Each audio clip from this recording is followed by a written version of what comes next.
അതിലും സ്പിരിച്വാലിറ്റിയും അങ്ങനെ ഒരുപാട് ജോണേഴ്സ് ഉള്ള ഒരു പുതിയ സിനിമാറ്റിക് എക്സ്പീരിയൻസ് ആയിരുന്നു. സോ ഇതൊരു നോൺ ലീനിയർ ഫിലിം മേക്കിംഗ് ആണ് എക്സ്പെരിമെന്റ് ചെയ്തിട്ടുള്ളത്. സോ അതിൻ്റെ ഒരു ന്യൂ എക്സ്പീരിയൻസും എനിക്ക് ഫീലായി. ആസ് എൻ ഓഡിയൻസ് ആയിട്ട് ഞാൻ കാണുമ്പോൾ എനിക്കൊരു ഫീലായി. ആൻഡ് ആസ് ഒരു ഹീറോയിൻ ആവാൻ പറ്റിയതിൽ മുന്നിൽ ഭാഗമാകാൻ പറ്റുന്ന എനിക്ക് വലിയൊരു ഭാഗ്യമായിട്ട് തോന്നുന്നു. സോ ഓഡിയൻസിനെ കാണാൻ വരുന്ന ഓഡിയൻസിന് ഇത് വളരെ വളരെ നല്ലൊരു എക്സ്പീരിയൻസ് ആയിരുന്നു. സോ എല്ലാവരും അത് സപ്പോർട്ട് ചെയ്യാം. ഇതിന് മൂന്നാമത്തെ മൂവിയാണ്. സോ ഹീറോയിനായിട്ട് ഇതിന് ഫസ്റ്റ് മൂവി. ഇത് ഓഡിഷൻ വഴിയായിരുന്നു. സോ ഇവർക്ക് ക്ലാസിക്കൽ ഡാൻസർ ആയിട്ടുള്ളൊരു കുട്ടീനെ വേണമെന്നായിരുന്നു അവരുടെ ഒരു കണ്ടീഷൻ. സോ അങ്ങനെ കോൺടാക്റ്റിൽ ഉണ്ടായിരുന്ന കുറച്ച് കുട്ടികളെ വിളിച്ച് ഓഡിഷൻ ചെയ്യിപ്പിച്ചു. അതിൽ വൺ ഓഫ് ദി പേഴ്സൺസ് ഞാനായിരുന്നു. അപ്പോൾ അവർ ഓക്കെ 2 ദിവസം കഴിഞ്ഞിട്ടാണ് അവർ എൻ്റെ സെലക്ഷനൊക്കെ ആയി എന്ന് പറഞ്ഞത്.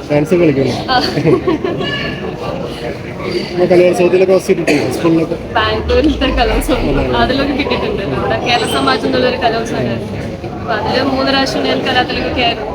പക്ഷെ ഒരിക്കലും ഒരു ഫിലിമിലൊരു ഭാഗമാകാൻ പറ്റും, ഇങ്ങനെ അത്രയും നല്ലൊരു ഔട്ട്പുട്ടുള്ള കൊടുക്കുന്ന നല്ല മെസ്സേജ് ഉള്ളൊരു ഫിലിമിന്റെ ഭാഗമാകാൻ പറ്റുന്നത് ഒരിക്കലും പ്രതീക്ഷിച്ചില്ല.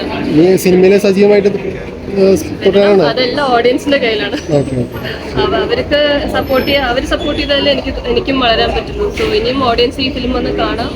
നല്ല അഭിപ്രായം കിട്ടുന്നതാണ് എൻ്റെ എന്താ പറയുക ഫീലിംഗ്. സോ എല്ലാവരും വന്ന് ഇനിയും സപ്പോർട്ട് ചെയ്യാം. Thank you so much for thank you so much. So everywhere we are getting the nice response, positive responses, and please do watch it in theaters. This is an epic and hyperlink movie. You all should watch it in theater. Thank you so much. Do share with your friends and family. Do come to theaters. You're from Thank you. Tamil Nadu? I'm from Bangalore. Yes. Thank you. Achuthan അവതാരം movie കണ്ട് പറഞ്ഞുള്ളൂ. എന്നുവെച്ചാൽ കൊച്ചു പടം. And പുനിത്തിൻ്റെ ഡയറക്ഷനിൽ അഭിനയിച്ചവരെല്ലാവരും ആ മകനായിട്ടും അമ്മയായിട്ടും പിന്നെ അതേമാതിരി വില്ലന്മാരായിട്ടും ചെയ്തു വെച്ച എല്ലാവരും കൊടുത്ത റോള് ഭംഗിയാക്കി ചെയ്തു. നമുക്ക് ഈ കലാരൂപം നമ്മൾ ഈ കാസർഗോഡ് ജില്ല, അതായത് കണ്ണൂർ, കോഴിക്കോട്, അവിടെ നിന്നാണ് വിട്ടാലാണ് നമ്മുടെ ഈ കാന്താര ടച്ചിലൊക്കെ ലാസ്റ്റ് സംഭവമുണ്ട്. ആ ദൈവങ്ങളൊക്കെ ഇറക്കി വിട്ട് നല്ല അടിപൊളിയായിട്ട് കൂട്ടായിട്ടുണ്ട്. ഒരു കൊച്ച് ദൈവം, ആ ദേവിയും ഇതൊക്കെ ഉണ്ട്. നമുക്ക് ഒരുപാട് കണ്ടു ചെയ്യുന്ന സംഭവമാണ്. നമ്മൾ ഈ ATM കവർച്ച എന്നൊക്കെ പറയുന്ന മാതിരി നമ്മുടെ ഈ അക്കൗണ്ടിൽ നിന്ന് വിഡ്രോ ചെയ്യുന്ന സംഭവമാണ്. അതിൽ നെഗറ്റീവ് റോളിലൊരു 3 പയ്യന്മാർ വരുന്നുണ്ട്. നല്ല കിടുക്ക് സാധനം. പിന്നെ അതേമാതിരി ആ നായകന്മാരായാലും ശരി നല്ല പടപ്പം സാധനം വെച്ച് ചെയ്ത് വെച്ചിട്ടുണ്ട്. നമ്മൾ ഈ കോടികൾ എത്ര മുടക്കിയാലും ചിലപ്പോൾ ഇങ്ങനത്തെ ഒരു ചെറിയ പടത്തിൻ്റെ ഇതിന് കിട്ടിയെന്ന് വരില്ല. അത്രയും ക്യൂട്ട് സിനിമ. 2 ഫാമിലിക്കൊക്കെ പക്ക മസ്റ്റ് സാധനമാണ്. ഇത് കർണാടകയിലൊക്കെ നല്ല റീച്ച് ഉണ്ടാവും. ഈ മലയാളത്തിൽ ഇപ്പോൾ അവർ മലയാളം ഡബിങ് കൂടി ആയിട്ട് വന്നിട്ട് ഡബിങ്ങൊന്നും ഒരു കുഴപ്പമില്ല. അത് മ്യൂസിക് ആയിക്കോട്ടെ എല്ലാവരും അതിൽ അഭിനയിച്ച ആ ഒരു പയ്യൻ വെച്ചാൽ അതിന് നായകനായിട്ട് അവൻ നന്നായിട്ടുണ്ട്. ഒരു രക്ഷയില്ല. നമ്മുടെ കയ്യിൽ നിന്നൊക്കെ മിസ്സാവുന്നതും അതേമാതിരി നമ്മുടെ കയ്യിൽ കയറി വരുന്ന സംഭവങ്ങളൊക്കെ കൂട്ടിച്ചേർത്തിട്ട് ഒരു ക്യൂട്ടായിട്ട് സിനിമ ചെയ്ത് വെച്ചേക്കാണ്. നല്ല ഭംഗിയുണ്ട്. അത്രയും പെർഫെക്റ്റ്ലി ചെയ്ത് വെച്ചാണ്. എല്ലാവരും മസ്റ്റ് വാച്ച് തിയേറ്ററിൽ. നമസ്കാരം, ഞാൻ അഭിജിത്താണ്. അച്യുതാവതാരത്തിലെ മോഹൻ എന്ന് പറഞ്ഞ കഥാപാത്രമാണ് ചെയ്തിട്ടുള്ളത്. ഇതിൽ നമ്മുടെ ഫാമിലിയിൽ ഉണ്ടാകുന്ന പ്രശ്നങ്ങൾ, നമ്മുടെ ചുറ്റുപാടും ഉണ്ടാകുന്ന പ്രശ്നങ്ങൾ, സാമൂഹ്യമായിട്ടും സോഷ്യൽ മീഡിയ എങ്ങനെ കൈകാര്യം ചെയ്യും, അതിലൂടെ ഉണ്ടാകുന്ന പ്രശ്നങ്ങളൊക്കെ കൃത്യമായിട്ട് വിവരിച്ച സിനിമയാണ് അച്യുതാവതാരം. തിയേറ്ററിലേക്ക് ഇറക്കി വിട്ടിട്ടുണ്ട്. പ്രേക്ഷകരെ ഏറ്റെടുക്കണം, നമ്മളെയൊക്കെ ചേർത്ത് പിടിക്കണം. കൊച്ചു സിനിമയാണ്, പക്ഷേ നിങ്ങളാണ് നമ്മുടെ കൂടെ ഉണ്ടാവേണ്ടതും സിനിമ ഏറ്റെടുക്കേണ്ടതും. തുടർന്ന് അങ്ങോട്ടും എന്നെപ്പോലുള്ള കലാകാരന്മാരെ പ്രോത്സാഹിപ്പിക്കും. ഒരുപാട് സ്നേഹം, ഒരുപാട് സന്തോഷം. ഇതിനു മുന്നേ രതീഷ് ബാലകൃഷ്ണ സാറിൻ്റെ ഹൃദയഹാരിയായ പ്രണയകഥ, മീശ, MC ജോസഫ് സാറിൻ്റെ മീശ, അതിലൊക്കെ ചെയ്തിട്ടുണ്ട്. പിന്നെ ആർട്ട് മൂവീസ്, ഷിജു ബാലഗോപാൽ സാറിൻ്റെ ആർട്ട് മൂവീസ് ഇളമ്പയിൽ എന്ന് പറഞ്ഞ മൂവിയിലൂടെയാണ് ആദ്യമായിട്ട് ഞാൻ വന്നിട്ടുണ്ടായിരുന്നത്. പിന്നെ അതിനുശേഷം പുത്തൂട് എന്ന് പറഞ്ഞ സിനിമ ചെയ്തിട്ടുണ്ട്. കുറച്ച് വർക്കുകൾ ചെയ്തിട്ടുണ്ട്. ഇത് സ്വന്തം സ്ഥലം എവിടെയാണ്? കണ്ണൂരാണ്.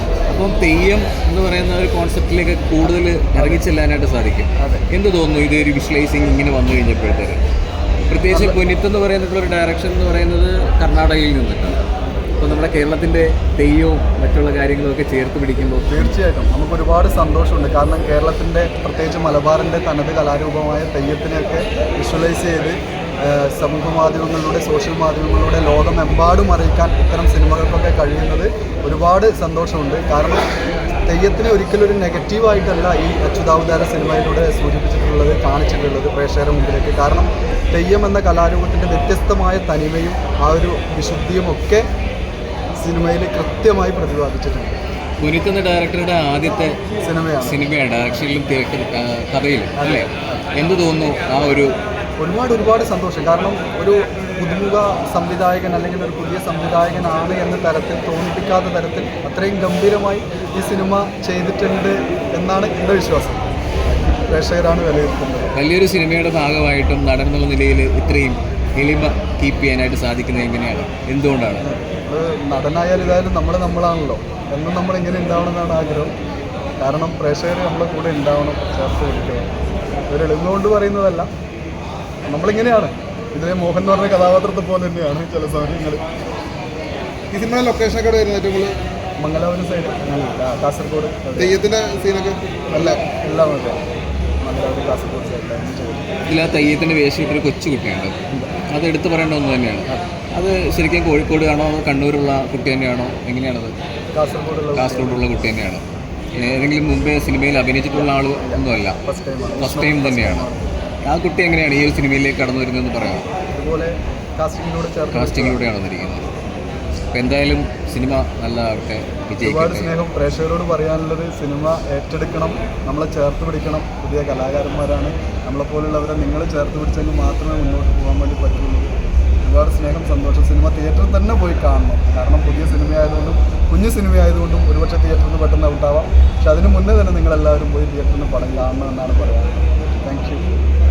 Okay, all the best. Thank you.